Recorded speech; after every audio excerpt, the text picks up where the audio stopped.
हे बघा हे सगळं आमचं गणपती हत तुम्हाला खायचो पसंत पडेल तो बघा.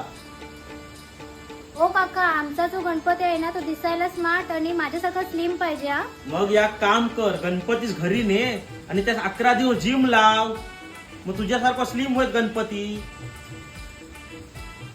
ओ काका, आमच्या गणपतीचा कलर असा मला ना की रात्री चमकायला पाहिजे.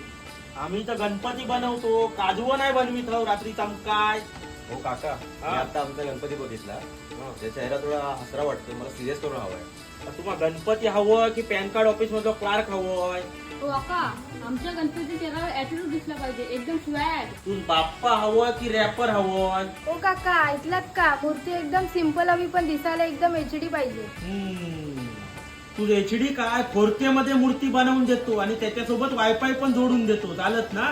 तुमची मूर्ती आहे 1.5 फुटाची आणि 4 फुटाच्या मूर्तीचं डायमंड देतो म्हणजे आमची मस्करी करायचं आलं? अहो तुम्हाला ती मूर्ती मोठी हवी आहे, किंमत पण कमी पाहिजे, तर असा नाही होण्यातला.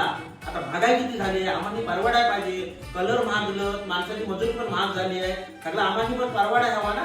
हे देवा गणपती बाप्पा, यंदाचे कस्टमर तूच सांभाळ रे. अरे कसल्या कसल्या अटी घेऊन येतात ते.